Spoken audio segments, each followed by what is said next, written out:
الله أكبر. لا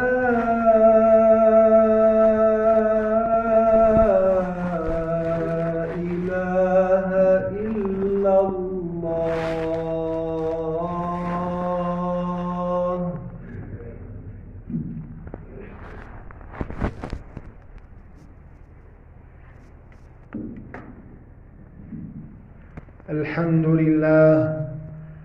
الحمد لله الذي جعل في السماء بروجا وجعل فيها سراجا وقمرا منيرا، وهو الذي جعل الليل والنهار خلفة لمن أراد أن يذكر أو أراد شكورا، فخلقنا ورزقنا وأنعم علينا وكان فضله علينا كثيرا. كيف لا وقد أتى علينا حين من الدهر ولم نكن شيئا مذكورا. وأشهد أن لا إله إلا الله الواحد الأحد الذي لم يلد ولم يولد ولم يكن له كفوا أحد. وأشهد أن محمدا عبده ورسوله وصفيه من خلقه وخليله، بلغ الأمانة والرسالة ونصح الأمة وكشف الله به الغمة، فصلوات ربي وسلامه عليك يا سيدي يا رسول الله. أما بعد، فإن أصدق الحديث كتاب الله، وخير الهدي هدي محمد صلى الله عليه وسلم، وشر الأمور محدثاتها، وكل محدثة بدعة، وكل بدعة ضلالة، وكل ضلالة في النار. أوصيكم وإياي بتقوى الله سبحانه وتعالى، والاعتصام والاتكال على الله جل جلاله. فربنا سبحانه وتعالى خلق الإنسان في أحسن صورة، فكرمه ونعمه وجعله مكرما، فقال ربي جل جلاله: ولقد كرمنا بني آدم وحملناهم في البر والبحر ورزقناهم من الطيبات وفضلناهم على كثير ممن خلقنا تفضيلا. فالإنسان أيها الأحبة الكرام في هذه الدنيا هو المخلوق الأول عند الله مرتبة، ولكنه مكلف ومكرم، فجدير بالإنسان الذي يعيش هذه الحياة أن يقطف ثمرة يجعلها من بعد مماته صدقة. فجدير بك أيها الإنسان أن تأخذ زادا من هذه الدنيا، من هذه اللحظات التي تعيشها، تكون لك ثمرة بعد مماتك، وتكون لك أثرا بعد موتك. فإن الله سبحانه وتعالى يقول بنص صريح صادق: إنا نحن نحيي الموتى ونكتب ما قدموا وآثارهم. وضع تحت هذه الكلمة المباركة وآثارهم تحتها خطوط حمراء لتستغلها في حياتك قبل موتك، لتكون هذه الكلمة انطلاقا صاروخيا نحو البر والتقوى، لتكون هذه الكلمة التي تفعل الجانب الإيماني في قلبك. لماذا القلب؟ لأنه مصدر التقوى. ولماذا القلب؟ لأنه مصدر الفقه، أي الفهم الذي يوصلك إلى الله سبحانه وتعالى. فهذه البوصلة، القلب، الدليل الذي يدلك على الله سبحانه، يجب عليك أن تنظفه وترممه، وترمم ما بقي من إيمانك وما بقي من إسلامك، وتضع بصمات طيبات مباركات لحياتك قبل موتك، حتى إذا مت قالوا فلان رحمه الله بنى مسجدا وأجرى نهرا وعلم إنسانا وهدى به الله سبحانه وتعالى الكثير من خلقه. ولا تكن من الذين يقولون فلان لا رحمه الله آكلا للربا، نصاب، محتال، آكلا للميراث، لا رحمه الله، فقد أراحنا الله منه. شتان بين هذا وبين هذا، يعني مقارنة بين الأول والثاني. عندما وضعوا جنازة أيها الأحبة الكرام لرجل عاش من العمر الكثير، عاش في بحبوحة من العيش، عاش بأموال كثيرة لا ينغصه شيء، ولكن أراد الله سبحانه وتعالى أن يفضحه بعد موته. فلما وضعوا الجنازة وجهزوها وكفنوها وحنطوها وصلوا عليها، أصرت أخته لهذا الرجل أن تحضر الجنازة. ما بصير يا أختي، ما بصير المرأة تأتي، لا، أصرت أن تحضر الجنازة. فبعد أن دفنوه وراووه بالثرى ووضعوه في قبره ولحده وواروا عليه التراب، وأراد الناس أن ينفضوا من حوله، صرخت هذه المرأة بأعلى صوتها وقالت: يا رب، إن أخي هذا قد حل ضيفا عندك. ما تتوقعون أيها الأحبة؟ هل دعت له أم دعت عليه؟ قالت: يا رب، إن هذا أخي قد حل ضيفا عندك، اللهم إني أسألك أن تحرقه بالنار كما حرق قلبي على ميراث أبي منذ 30 سنة.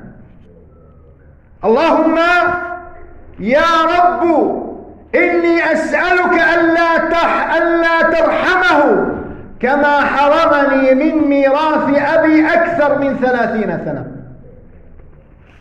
لماذا أيها الأحبة ترك أثرا سيئا وسمعة سيئة بعد مماته؟ لماذا؟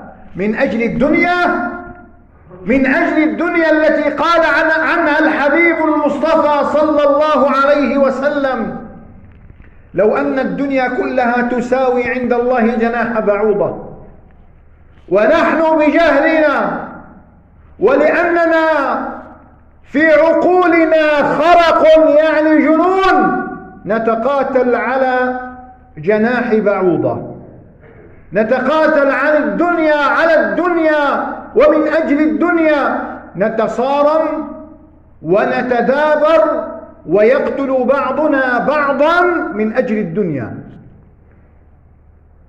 لماذا أيها الأحبة؟ لماذا؟ لأن الإيمان لم يصل إلى قلوبنا حقيقة، ولأن اليقين لم يصل إلى قلوبنا حقيقة. وأعود وأقول لكم أيها الأحبة الكرام: نحن نعيش في زمن التفاهات والسفاهات. بالأمس مسلمان موحدان يقولون لا الله محمد رسول الله يتقاتلان ليس باليدين ولا بالسلاح الأبيض بالسكين، إنما بالرصاص الحي. يتقاتلون من أجل ماذا يا أحباب؟ من أجل الرياضة.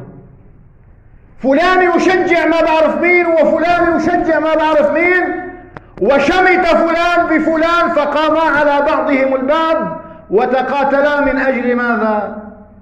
وين العقول؟ أين أنتم من أصحاب محمد صلى الله عليه وسلم؟ أين أنتم من رجل صحابي جليل يقال له نعيم ابن مسعود يأتي إلى رسول الله صلى الله عليه وسلم مضحيا بماله بروحه بحياته بدمه بأمواله بسمعته بشرفه بجاهه، لأن العرب كانوا يحبون الجاه والسلطان. جاء إلى رسول الله مسلما وقال له: يا رسول الله إني قد أسلمت فمرني بما شئت. والصحابة محاصرين من الأحزاب، اليهود بنو قريظة اجتمعوا، وبنو قينقاع اجتمعوا، وقريش اجتمعت، وبنو غطفان اجتمعوا على حرب رسول الله، حاصرين المدينة حول الخندق. فيأتي هذا الرجل ما علم أحد بإسلامه وما أعلم أحد بإسلامه، أرادها لله خالصة لله سبحانه. هلأ واحدنا إذا بدي يتبرع ب2000 ليرة بقول لك: فلان أنا تبرعت لك بالزمانات 2000 ليرة. تذكر يوم اللي كنت مقطوع على الطريق وشديتك بسيارتي، نسيت المعروف؟ فيأتي هذا الرجل يقول: يا رسول الله إني قد أسلمت ولم يعلم أحد بإسلامي فمرني بما شئت يا رسول الله. يريد بصمة طيبة مباركة. لماذا؟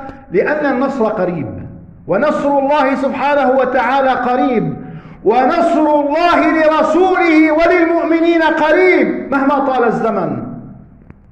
ولكن أراد أن تكون له بصمة طيبة يقرأها الناس ويضعونها نبراسا وبصمة طيبة ونسمات هادفة في سبيل الأمة.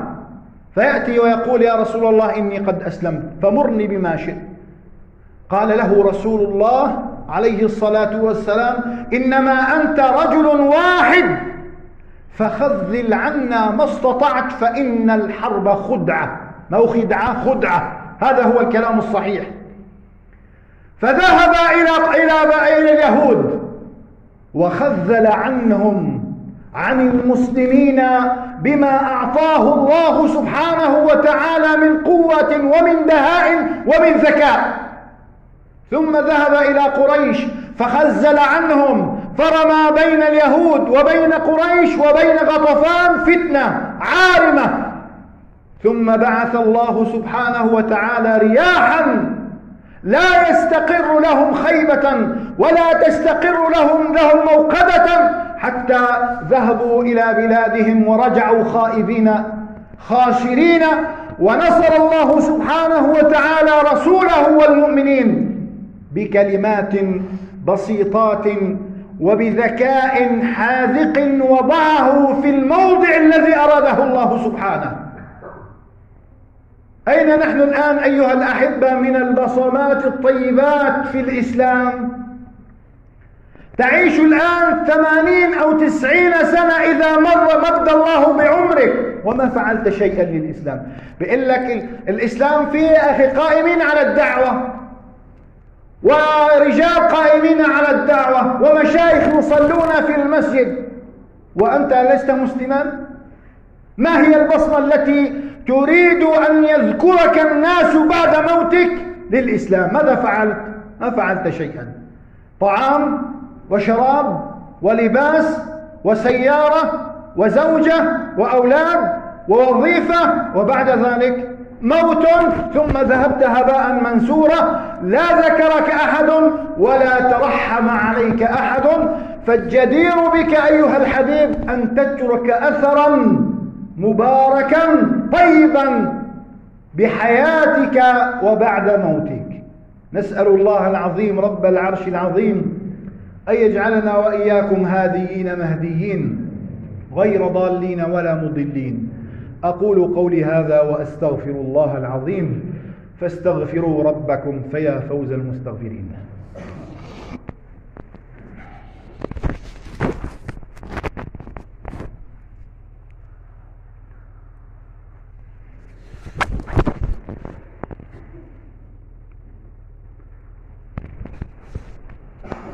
الحمد لله رب العالمين، وأصلي وأسلم على سيدنا محمد الصادق الوعد الأمين، وعلى آله وأصحابه الطيبين الطاهرين. أما بعد أيها الأحبة، فإن شابا أعطاه الله سبحانه وتعالى ذكاء، ولكن استثمر هذا الذكاء في مواقع إباحية لا يرضى الله عنها، ولا يرضى عنها رسول الله، ولا يرضى عنها مؤمن يشهد أن لا إله إلا الله.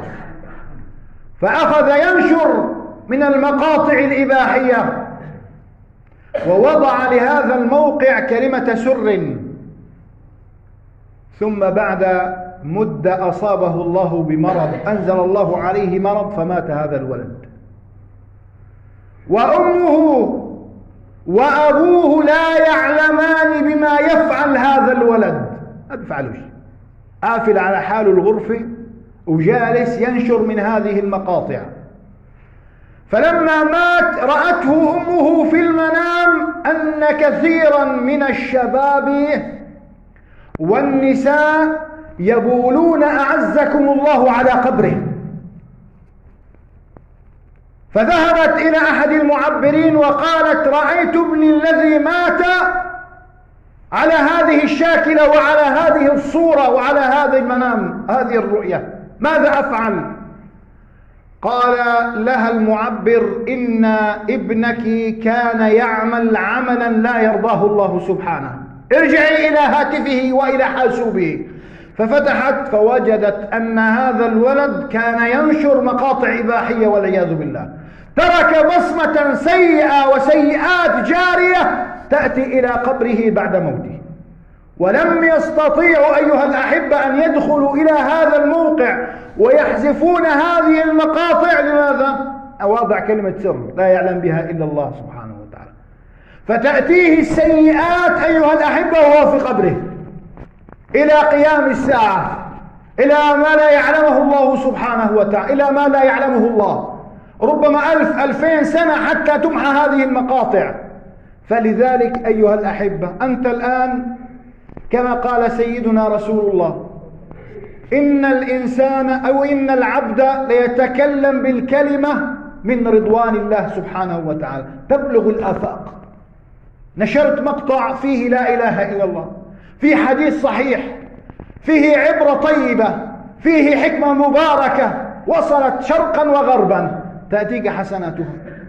ونشرت كلمة سيئة، مسبة أو طعن بأحد الصحابة أو طعن برسول الله أو استهزاء بالدين، تبلغ الآفاق ويأتيك سيئات جارية وأنت في حياتك وبعد مماتك. فاترك بصمة طيبة في حياتك وبعد مماتك، وكن واعيا لما يخططه لك الآخرون. 100 سنة يخططون لنا حتى نصل إلى هذا الانحطاط الأخلاقي والإيماني والبعد عن الله سبحانه وتعالى، حتى ولدوا أناس من ديننا ويتكلمون بلغتنا ويلبسون لباسنا ثم يهاجموننا ويطعنون في ديننا. نسأل الله العظيم رب العرش العظيم أن يجعلنا وإياكم هاديين مهديين غير ضالين ولا مضلين.